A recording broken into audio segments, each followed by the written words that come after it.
요한복음 11장 말씀을 한 번 더 나누겠습니다. 얼마 전에 설문조사에 대한 이야기가 신문에 나왔습니다. 이 기사를 읽고 저는 충격을 많이 받았는데요. 5살 배기 아이 10명 중에 8명의 아이가 매일 사교육을 받는답니다. 최근 몇 년 동안에 영어 조기 교육이 열풍을 불었었는데 최근에는 이제 수학 교육이 조기 교육으로 점차 확산되어져 가고 있다고 했습니다. 학원에서는 수학 교육의 중요성을 강조하면서 이제 막 기저귀를 뗀 3살짜리 아이서부터 수학을 가르칩니다. 유치원 다니는 아이는 주말에 토요일 날 따로 모여서 주말반을 운영하고 있는데 일주일에 1시간 공부하는데 한 달에 10만 원이 넘는 수강료를 내고 있다고 했습니다. 부모는 걱정이 되는 겁니다. 다른 아이들보다 좀 더 일찍 영어를 배우고 좀 더 일찍 수학을 배우면 아이가 더 나은 인생을 살지 않을까, 그런 기대감 때문에 조기 교육을 시키고 또 옆집 아이가 하면 내 아이가 뒤처질까 봐 그래서 조기 교육을 하게 되는 겁니다. 어떻게 하든 아이가 성공하기를 바라는 거죠. 그리스도인이 성공적인 그리스도인의 삶을 살려면 우리는 어떻게 해야 될까요? 우리는 하나님이 우리에게 주신 구원을 완성하는 것이 그리스도인의 성공적인 삶입니다.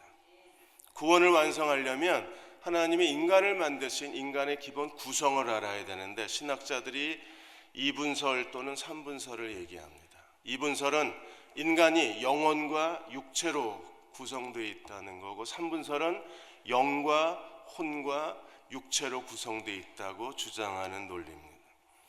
인간이 영과 혼과 육의 이런 세 기관으로 구성되어 있기 때문에 그래서 하나님이 우리에게 주신 구원도 칭의, 성화, 영화 이 세 단계를 거쳐서 우리의 구원이 완성이 됩니다. 그러니까 로마서 5장 11절에 보시면 아담 때문에 죄가 세상에 들어오고 죄로 말미암아 사망이 인류 전체에 퍼졌습니다. 그래서 모든 인류는 죄와 사망의 사람이 되었어요. 부활이요 생명이신 그리스도께서는 이 죽음의 사람들을 다시 살리시는 것이 그리스도의 구원입니다. 인간의 죽은 영을 다시 살려내고 죽은 혼, 자아를 다시 살려내고 죽은 육체를 다시 살려내는 거예요. 그래서 오늘 25절 26절에 나는 부활이요 생명이니 나를 믿는 자는 죽어도 살겠고 무릇 살아서 나를 믿는 자는 영원히 죽지 아니하리라. 이것을 내가 믿느냐.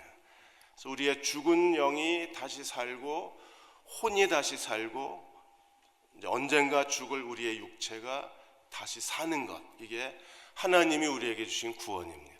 오늘 우리는 이 세 가지를 살펴보고자 합니다. 먼저 인간의 영이 죽었습니다. 아담과 하와가 선악과를 먹는 즉시 그들은 내가 정령 죽으리라고 했는데 그들은 900년이나 더 살았습니다. 인간의 영이 죽은 겁니다. 영은 하나님과 교제하는 기관입니다. 그러므로 죄로 말미암아 인간의 영이 죽으면 하나님과의 교제가 단절돼 버려요. 그래서 하나님과의 관계가 깨져버립니다. 죄를 우리가 하마르티아라고 합니다. 하나님과의 관계가 깨졌다고 말합니다. 영이 죽은 사람들은 하나님과의 관계가 단절됐기 때문에 그들은 하나님을 알면서도 하나님을 영화롭게도 아니하고 하나님께 감사치도 않습니다. 그리고 하나님을 마음에 두기를 싫어합니다.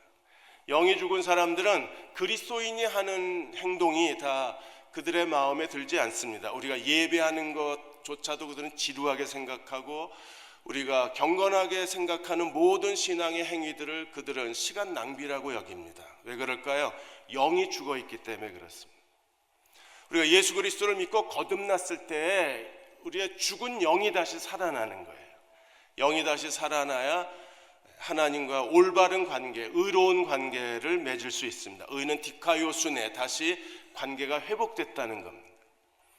요한복음 3장에서 예수님이 니고데모에게 거듭남에 대해서 얘기했을 때 니고데모는 이해하지를 못하고 어머니 자궁에 다시 들어갔다 나와야 되냐고 물었을 때 예수님 뭐라고 그러셨어요? 요한복음 3장 6절에 육으로 난 것은 육이요 성령으로 난 것은 영이라고 그랬습니다. 그러므로 구원받은 사람들은 죽은 영이 다시 살아난 사람들입니다. 부활의 영을 가졌습니다.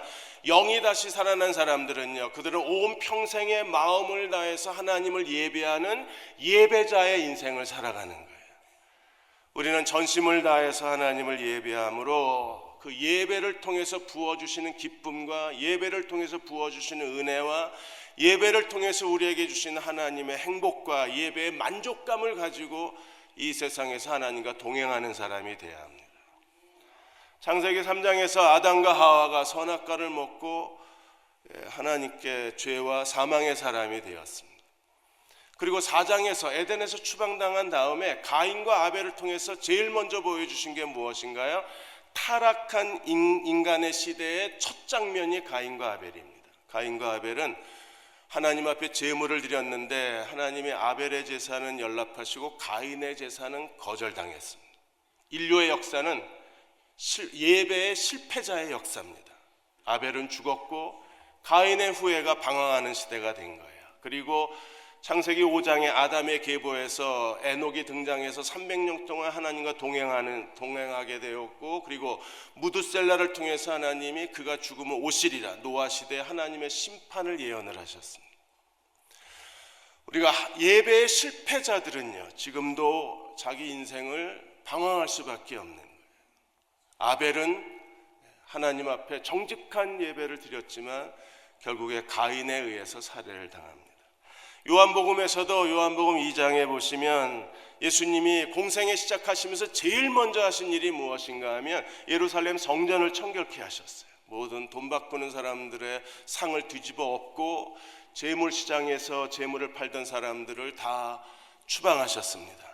그 모습을 보고 제자들이 무엇을 기억했나요? 주의 전을 사모하는 그 열심히 나를 삼키리라 선지자의 말씀을 기억해냈습니다. 그럼 성전이 하는 일이 뭔가요?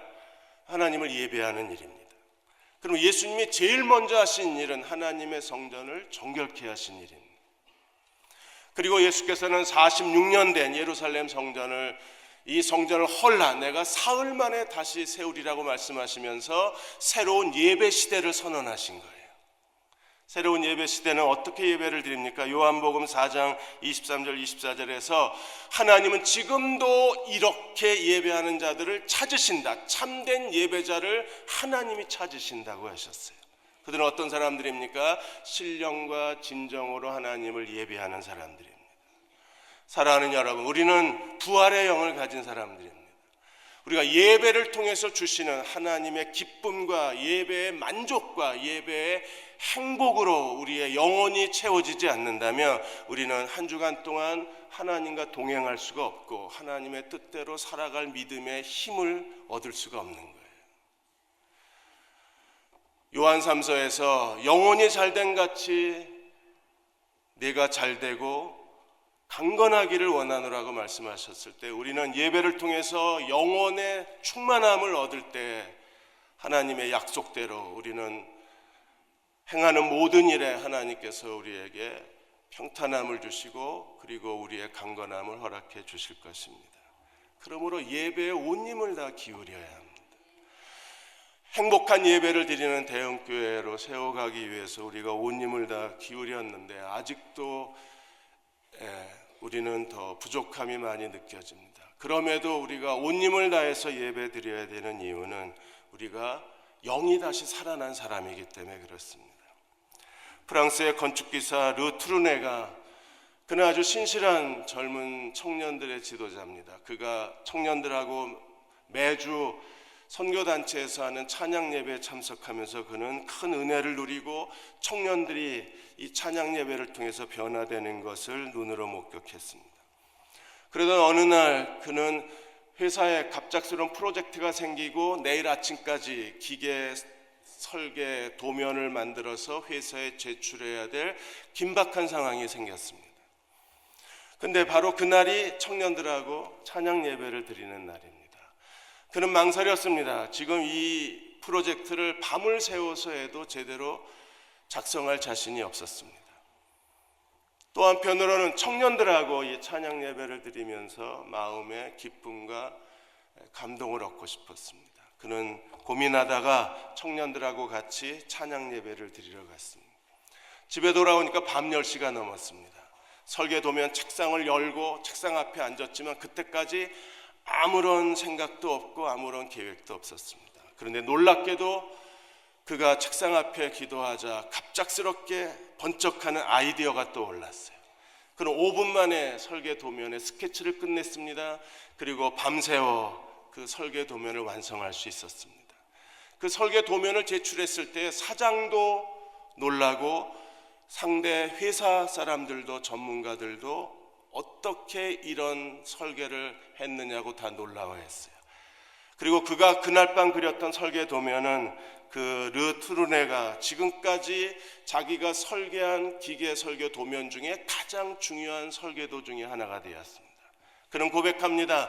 우리가 하나님을 기쁘시게 예배하고 영혼이 충만했을 때 하나님이 주시는 아이디어는 인간의 어떤 아이디어가 흉내낼 수 없는 하나님이 주신 아름다운 것이라고 고백을 합니다. 우리가 마음을 다해서 기쁨으로 하나님을 예배하고 하나님 주신 아이디어로 우리에게 주어진 일을 감당할 수만 있다면 하나님은 다른 사람이 해낼 수 없는 일들을 우리를 통해서 이루어내실 수 있을 것입니다. 두 번째로 인간의 혼, 자아, 지정이, 인격이 다시 살아나야만 합니다. 우리는 아담이 하와에 대해서 그가 타락하기 전에는 하와에 대해서 어떻게 얘기했습니까? 이는 내 뼈 중에 뼈요 살 중에 살이라 하와의 아름다움을 지극히 감사했습니다. 하긴 세상에 여자가 하나뿐이 없었으니까 얼마나 아름다웠겠습니까? 그러다가 그가 선악과를 먹고 타락했을 때 순식간에 아담의 태도가 돌변합니다. 하나님이 아담에게 왜 선악과를 먹었느냐고 질문했을 때 아담은 주저없이 하나님이 지어주신 저 여자 때문에 선악과를 먹었노라고 모든 잘못의 누명을 하와에게 뒤집어 씌웁니다. 그 이후로 남자들은 지금까지 모든 잘못을 다 아내에게 뒤집어 씌웁니다. 사람의 자아가 이렇게 순식간에 돌변해요. 그럼 죽은 자아는요, 자기가 인생의 주인입니다. 그래서 내가 내 인생의 주인이기 때문에 이 사람들은요, 교만으로 행하고 이기심으로 행하고 철저하게 자기 중심적인 살아갑니다. 그들은 살아가는데 삶의 태도는요, 끊임없이 염려하고 또 염려하는 사람들입니다. 그들은 쉬지 않고 염려합니다. 염려가 삶의 본능입니다. 모든 일을 행할 때 내가 그 문제를 해결해야 되기 때문에 그들은 끊임없이 염려하고 살아가요. 그러나 부활의 자아를 가진 사람들은요, 삶의 주인이 내가 아니라 그리스도가 내 인생의 주인이 되신 사람들입니다. 그들은 기꺼이 주인의 자리에서 내려와서 그리스도가 내 인생의 주인이심을 고백한 사람들입니다. 그리고 예수 그리스도를 믿는 믿음으로 살아가는 사람들입니다. 사무엘상에서 사울은 죽은 자아의 대표입니다. 그는 시기심과 열등감에 쫓겨서 다윗을 죽이려고 다윗을 추격했던 사람입니다. 그는 비굴하고 부끄러운 모습을 남겼습니다. 그러나 다윗은 부활의 자아를 가진 사람입니다. 그러한 사울에 대해서 그는 죽을 수 있는 기회가 3번이나 있었지만 다윗은 사울을 죽이지 않았습니다. 오히려 사울에 대해서 하나님의 기름 부으신 자를 내가 손댈 수 없다고 하나님의 손에 완전히 그를 맡기고 그는 모든 정중함을 다해서 사울을 대했습니다. 부활의 자아입니다. 우리가 살아가는 동안에 어떤 자아가 내 인생을 이끌어가냐가 우리에게 아주 중요한 거예요. 만일에 우리가 자기 자신의 주인 자리에서 내려오고 그리스도가 내 인생의 주인이 되시면 어떻게 되나요? 그리스도가 내 인생을 대신 사시는 겁니다. 요한복음에는 예수 그리스도가 우리의 인생의 주인이 되었을 때 우리가 그리스도를 믿는 믿음으로 살 때 어떤 일이 우리 인생에서 일어날 수 있는가를 우리에게 예표를 보여주었어요.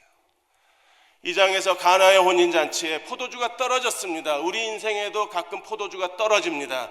그러나 혼인잔치에 참석했던 그 사람들은 그들은 만일에 그대로 갔으면 그들은 가장 일생에서 가장 부끄러운 연애에 참석한 사람이 됐을 것입니다. 포도주가 떨어졌다면 아마 신랑과 신부는 평생 동안 마음에 수치심을 안고 살아야 했을 거예요. 그러나 어떤 일이 벌어졌나요?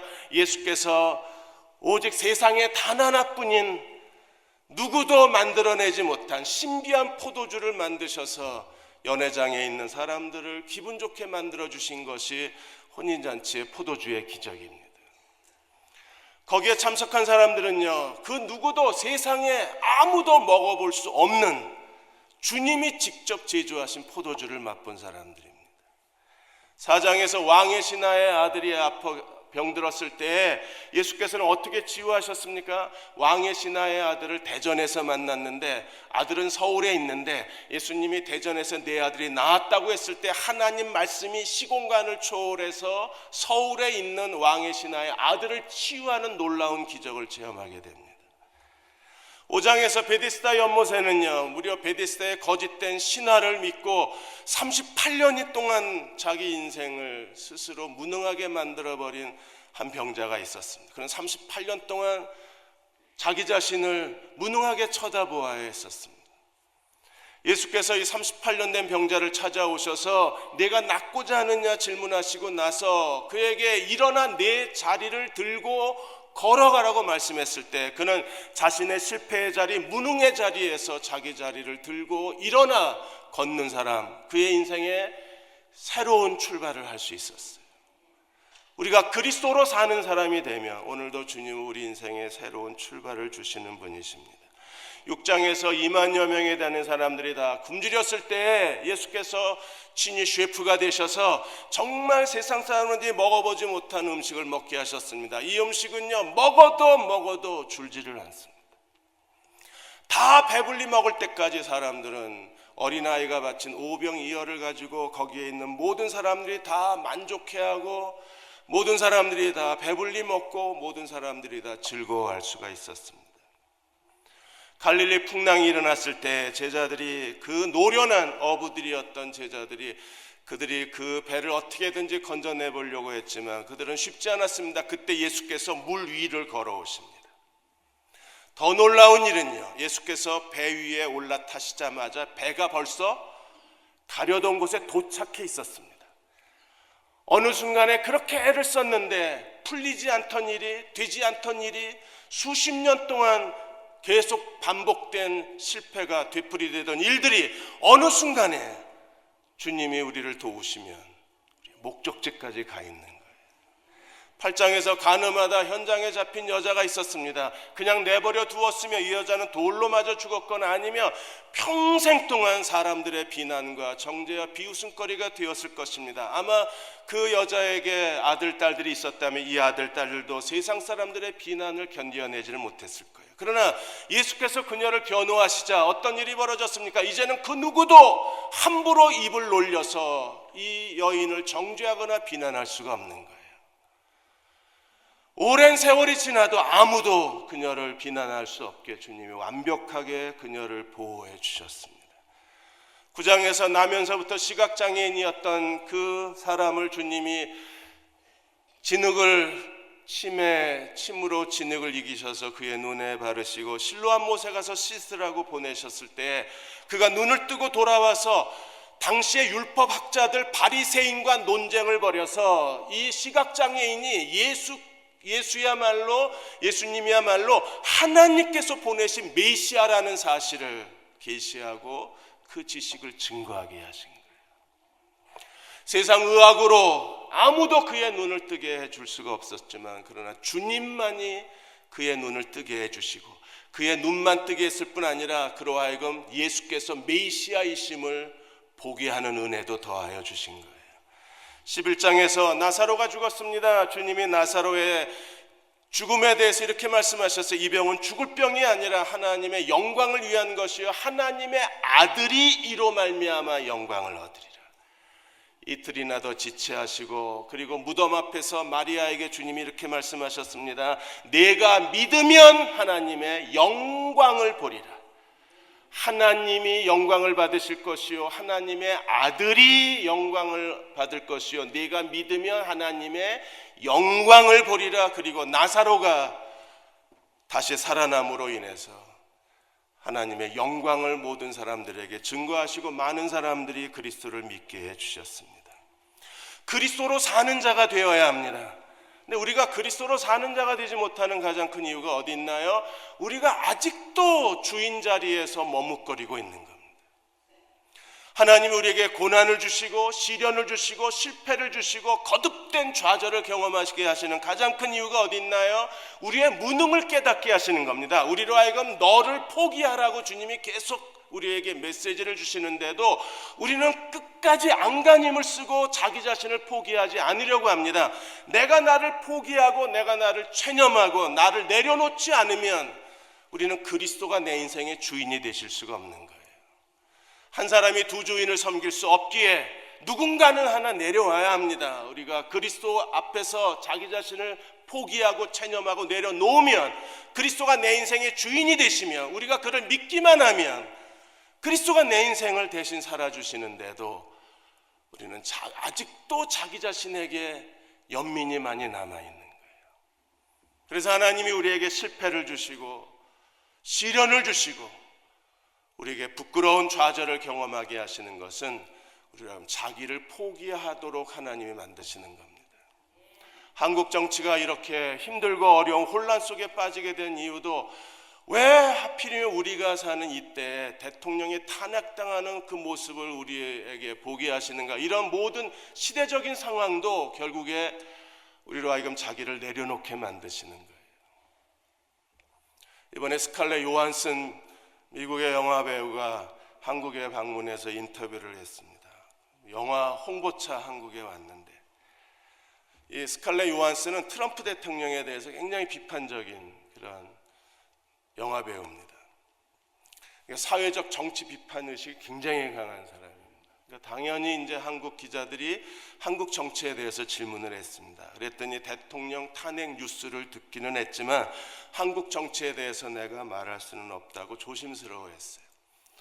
또 다른 기자가 아마 이번 영화에 스칼렛 요한슨이 그 투명 슈트를 입고 나오는 것 같아요. 만일에 당신이 투명 슈트를 입으면 뭘 하고 싶으냐고 물었더니 그녀가 농담으로 이렇게 얘기했습니다. 대통령 청와대에 들어가서 모든 자료를 다 검토해서 왜 탄핵이 일어났는지를 알아내서 한국 백성들에게, 한국 국민들에게 설명해 주고 싶다고. 저도 한번 입고 싶어요. 입고 싶어서 들어가서 제가 자료를 다 벌써 다 없어졌겠지만 청와대 자료 다 정리해보고 왜 이런 일이 일어났는가를 나부터 좀 이해하고 싶어요. 우리는 정말 아픈 시대에서 이런 고통스러운 일들을 지켜봅니다. 이런 일을 통해서 우리 자아가 십자가에 못 박히고 우리가 그리스도와 함께 죽은 자가 되어서 우리가 자기를 포기하고 이제 내 삶의 주인은 내가 아니라 그리스도이심을 고백하는 사람이 되어야 합니다. 우리가 그리스도이심을 고백하게 될 때에 그리스도를 믿는 믿음 안에서 그리스도는 내 인생을 대신 살아주시는 거예요. 요한복음 6장 57절에 살아계신 아버지께서 나를 보내심에 내가 아버지로 말미암아 사는 것 같이 그리스도는 이 땅에서 놀라운 삶의 비밀을 보여주셨는데 아버지로 말미암아 사셨어요. 아버지의 뜻대로 사시고 아버지가 예수님 안에서 아버지의 일을 했습니다. 그런 것처럼 우리에게 동일한 삶을 요청하시는 거예요. 나를 먹는 그 사람도 나로 인하여 살리라. 여러분, 그리스도가 내 인생을 대신 살아주신다면 그게 얼마나 아름다운 일이겠어요. 그리스도가 내 인생을 대신 살아주실 수만 있다면 그건 정말 멋진 인생의 경험이 될 것입니다. 어떻게 그럴 수 있나요? 갈라디아 2장 20절에 내가 그리스도와 함께 십자가에 못 박혔나니, 내가 그리스도와 함께 십자가에 못 박혔습니다. 나는 죽었습니다. 그럼 이제 어떻게 살아야 되나요? 그런즉 이제는 내가 사는 것이 아니요 내 안에 그리스도가 사시는 것이라. 이제 내가 육체 가운데 사는 것은 나를 사랑하사 나를 위하여 자기 몸을 버리신, 자기 자신을 버리신 하나님의 아들을 믿는 믿음 안에서 사는 것이라. 나를 사랑하사 나를 위하여 자기 자신을 버리신 그분을 믿는 믿음으로 사는 것이라. 그렇게 되면요, 그리스도가 내 인생을 대신 살아주시는 거예요. 우리가 경험할 수 있는 최고의 아름다운 삶이 될 것입니다. 내게 찾아오신 하나님의 은혜를 쓰신 스티븐 맥메이 목사님이 사람이 10층 건물에서 떨어지면 어떤 사람이든지 다 떨어진다 그랬어요. 좋은 옷을 입은 사람도 떨어지고 공부 많이 한 사람도 10층에서 떨어지면 다 추락해서 땅에 추락할 수밖에 없습니다. 만일에 우리가 10층에서 떨어졌는데도 추락하지 않으려면 사람이 추락하는 이유가 중력의 법칙 때문에 추락하는 거기 때문에 이 중력의 법칙을 가로막을 또 다른 법칙이 작동해야 된다는 거예요. 그게 바로 공기 역학 법칙이라는 겁니다. 그래서 이 사람이 10층에서 떨어졌을 때에 행글라이더를 타고 있거나 아니면 낙하산을 펴거나 이러면 공기 역학 법칙에 의해서 중력의 법칙이 작동하지 않는 거예요. 그런 것처럼 로마서 8장 1절에서 4절까지 우리가 아무리 죄를 이기려고 해도 우리가 죄를 이길 수가 없습니다. 왜냐하면 죄와 사망의 법칙이 작동하는 한 우리는 죄의 종로로 탈 수밖에 없고 죄의 유혹에 패배할 수밖에 없고 죄 지을 수밖에 없는 거예요. 그러면 죄와 사망의 법을 이길 수 있는 게 무엇입니까? 생명과 성령의 법칙이 작동이 돼야 되는 거예요. 그럼 생명과 성령의 법칙이 작동되면 우리는 더 이상 죄의 종로로 타지 않을 수 있는 겁니다.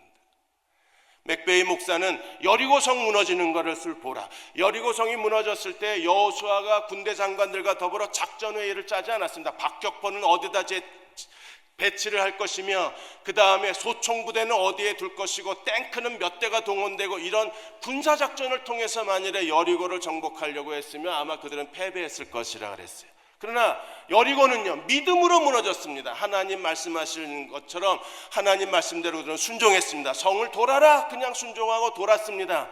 일주일째 되는 날 성을 향해서 큰 소리를 외쳐라. 하나님 시키신 대로 큰 소리로 외쳤습니다. 그러자 그들의 눈앞에서 여리고가 밑바닥부터 무너져 내리기 시작한 거예요. 오늘도 우리가 그리스도를 믿는 믿음으로 주님을 의지할 때 죄와 사망의 법칙이 작동을 멈춥니다. 그리고 생명과 성령의 법칙이 움직이기 시작하는 거예요. 마지막으로 세 번째, 인간의 육체가 이제 죽은 육체가 무덤 속에 들어갔다가 이제 부활의 육체로 다시 살아나는 것, 부활이요 생명이신 그리스도의 마지막 부활의 역사는 인간의 육체에서 성취가 됩니다. 모든 사람은 다 태어나서 죽습니다. 제가 여기 있는 분들 언젠가 우린 다 죽을 사람들입니다.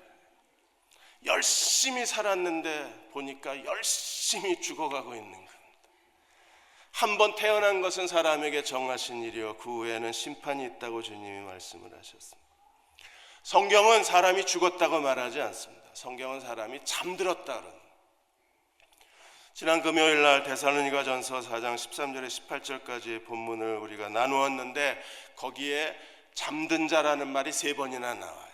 죽은 자가 아니고 잠든 자라고 말합니다. 그럼 부활은 무엇입니까? 잠든 사람을 다시 깨우는 게 부활입니다. 우리가 다 죽어서 우리는 다 무덤으로 들어갑니다. 이제는 무덤이 아니라 이제는 다 화장해서 이제 항아리에 다 우리가 들어가야 되는데 거기서 우리가 그냥 있는 게 아니라 다 잠들어 있다가 그리스도가 다시 오시면 그리스도의 재림의 날 파루시아 그리스도가 다시 오실 때에 우리는요 잠들었다가 다시 깨어나는 거예요. 그래서 잠드는 게 죽는 거고 깨어나는 게 부활이라고 주님이 말씀을 하셨어요. 오늘 나사로에게도 주님이 똑같은 말씀을 하셨습니다. 11절에 보시면 우리 친구 나사로가 잠들었도다. 이제 어떻게 하자고요? 깨우러 가자. 어느 날 주님이 야 경호야 자야지 이러면 이제 제가 죽는 날입니다. 그러다가 그리스도가 다시 오셔서 구름 가운데 다시 오시고 천사장의 호령과 함께 예수께서 강림하실 때에 야 경호야 일어나야지 이러면 그날이 부활의 날이 되는 거예요. 그래서 바울이 고린도전서 15장 51절 52절에 보라 내가 너에게 비밀을 말한다. 어떤 비밀이요? 우리가 다 잠잘 것이 아니요 마지막 나팔의 순식간에 호련이 다 변화되리니 나팔 소리가 나매 죽은 자들이 썩지 아니할 것으로 다시 살아나고 그때까지 우리가 살아있으며 우리는 변화가 되리라. 죽은 영이 다시 살았습니다. 그리고 죽은 자아가 다시 부활의 자아가 됐습니다. 그리고 언젠가 우리가 다 죽어서 흙으로 돌아가고 무덤으로 돌아갔을 때 그리스도가 다시 오시는 그 영광스러운 그날에 우리는 썩을 육체를 심어서 썩지 아니할 육체로 다시 살고, 그리고 육의 몸을 심어서 신령한 몸으로 다시 사는 육체의 부활을 경험하게 될 것입니다. 예수님이 나사로의 무덤 앞에서 11장 43절에 보시면 무덤을 향해서 예수님이 큰 소리로 이렇게 말했습니다. 나사로야 나오너라 그랬습니다. 언젠가 그리스도가 다시 오실 때 하늘의 천사장의 호령과 나풀 소리로 주님이 하늘로 쫓아 강림하실 때 우리는 다시 한번 무덤을 향해서 외치는 주님의 큰 소리를 들으실 수 있어요. 나와라! 그랬을 때 우리는 무덤이 다 열리고 우리가 신령한 몸으로 다시 살고, 그때까지 살아있는 사람들은 신령한 몸으로 변화되어서 우리가 신령한 육체를 가지고 영원한 하나님 나라를 상속하게 될 것입니다. 그날을 소망하면서 우리는 어떤 사람이 되어야 되나요? 베드로후서 3장 11절 12절에 보시면 너희가 어떠한 사람이 되어야 마땅하뇨? 거룩한 행실과 경건함으로 하나님 날이 임하기를 바라보고 간절히 사모하라. 마지막 때가 될수록 그리스도인은 더 깨어 정신 차리고 근신해서 거룩하고 경건한 사람으로 살아야 됩니다. 근데 말세가 되면 어떤 일이 일어날 것이라고 바울이 경고했네. 말세가 되면 사람들이 더 조급하고 배반하고 사납고 그리고 무례하고 상식이 없고 오히려 하나님보다 쾌락을 더 사랑하는 일들이 우리 주변에 일어난다고 했습니다. 이러한 세상 속에서 우리가 그리스도의 다시 오심을 기다린다면 우리는 하나님 앞에 거룩하고 경건함으로 살아가는 그리스도의 종들이 되어야 합니다. 어떻게 해야 우리가 거룩해질 수 있고 어떻게 해야 우리가 더 경건해질 수 있을까요? 우리가 주님만을 위해서 살고자 하는 그런 간절함이 우리 마음에 있을 때 우리는 거룩해질 수 있고 경건해질 수 있습니다. 꽤 오래전에 2000년도에 그 기독교 신문 들소리 신문에 그 벽산 한의원 최벽산 원장님 부인 얘기가 간증으로 실린 적이 있었습니다. 이 부인이 친구 전도로 예수를 믿고 나서 정말 열심히 예수를 믿었습니다. 그리고 이제 막내딸이 고3이 되자 딸을 위해서 기도해야 되겠다는 생각이 들었습니다. 그래서 공부에 지친 딸을 바라보면서 자기가 할 수 있는 일이 기도밖에 없으니까 그래서 딸을 위해서 기도한다고 생각을 하면서 하나님 제가 어떻게 기도할까요 하다가 자기도 모르게 1000일 솔로몬이 1000번째 드린 것처럼 자기도 1000일 새벽 기도를 하겠다는 거예요. 여러분 1000일 동안 새벽 기도를 하려면 거의 3년 가까이 새벽 기도를 해야 돼요. 근데 부인이 두 가지 조건을 걸었어요. 자기가 어떤 일이 있어도 빠지지 않는다. 두 번째는 어떤 일이 있어도 본교회에서 새벽 기도를 한다. 이게 쉬운 일이 아닌 겁니다. 명절에 시골집에 갔다가도 불이 나게 그날 새벽에 차를 끌고 와야 본교회에서 새벽 기도를 드리는 거예요.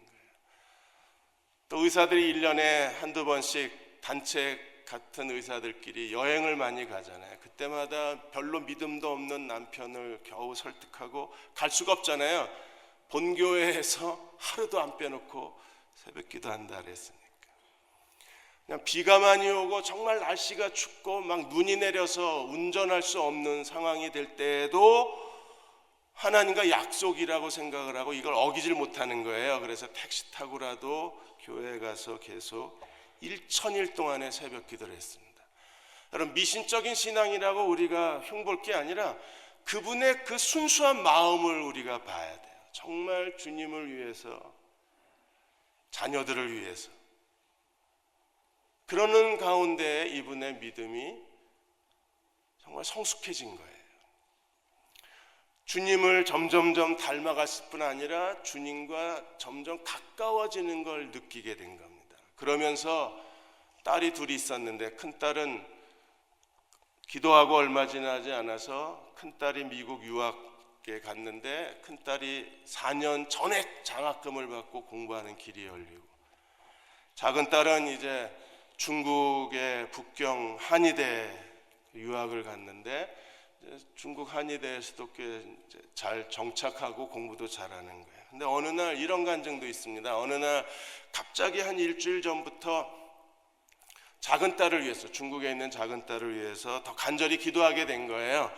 그런데 기도가 머리털 하나도 상하지 않게 주옵소서, 이 기도를 자기도 모르게 계속한 겁니다. 그런데 일주일 지나고 나서 북경 항이대 기숙사에 불이 난 거예요. 근데 이 딸이 창문을 열어놓고 공부하다 잠이 드는 바람에 열린 창문으로 구조대가 들어와서 제일 먼저 구조해냈어요. 그래서 진짜 머리털 하나도 상하지 않고 구조를 받은 겁니다. 딸이 그렇게 기숙사가 불이 났는데도 엄마는요 못 가본 거예요. 왜? 천일이 안 끝났어요.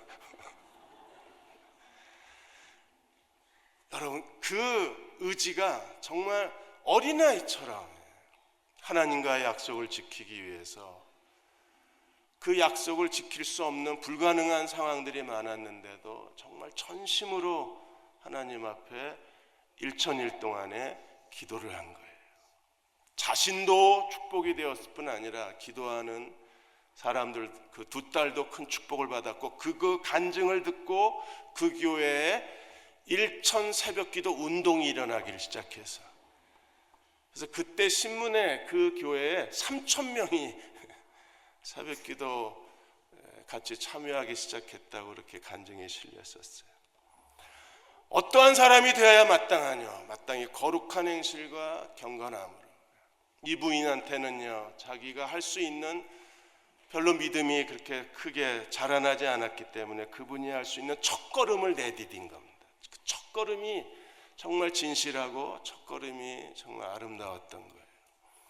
오늘 예수께서는 우리의 선한 목자가 되셔서 요한복음 10장 9절에 내가 문이니 누구든지 나로 말미암아 들어가면 구원을 얻고, 여러분 예수 그리스도를 믿고 구원을 받으셨습니까?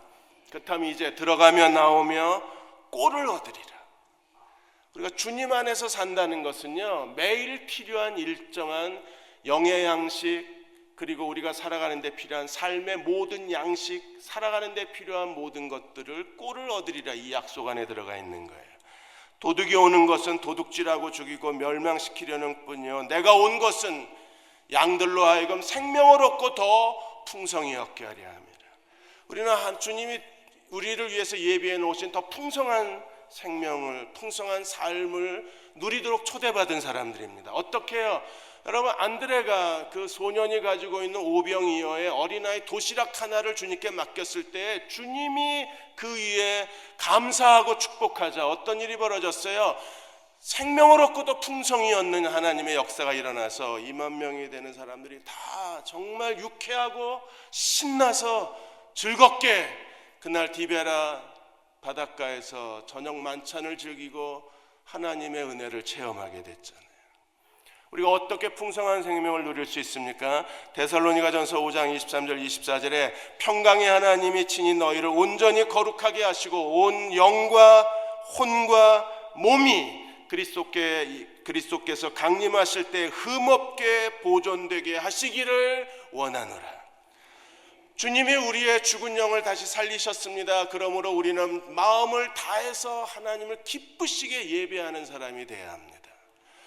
주님이 우리의 죽은 자아를 다시 살려놓으셨습니다. 그러므로 탐욕과 교만과 욕심에, 염려에, 우리의 죽은 자아에 우리가 힘들게 이 죽은 자아를 이끌고 내가 내 인생의 주인이 되어서 책임지지도 못할 인생을 살아가는 게 아니라 우리는 기꺼이 인생의 주인 자리를 주님께 드리고 부활의 자아로 믿음으로 살아간다면 그리스도가 내 인생을 대신 살아주시고 예수 그리스도가 주시는 풍성한 생명으로 말미암아 우리는 주님께 더 충성될 수 있고 하나님의 뜻 가운데 행할 수 있으며 하나님이 기뻐하시는 일들을 실천해 날 수 있습니다.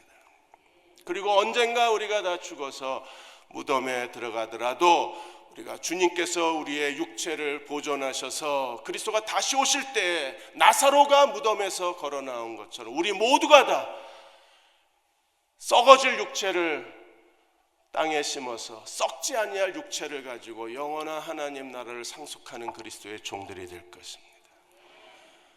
부활의 자아로 사십시오. 더 이상 내가 내 인생을 책임지는 게 힘들고 어렵다고 느끼시면 오늘 자기를 포기하십시오. 그리고 주인을 바꾸십시오. 내가 아니라 그리스도로 우리의 자아의 주인을 바꾸시면 됩니다. 그리고 믿음으로 사시면 그분이 우리에게 풍성한 생명을 더하여 주실 것입니다. 그러한 저와 여러분 되시기를 주의 이름으로 축원합니다.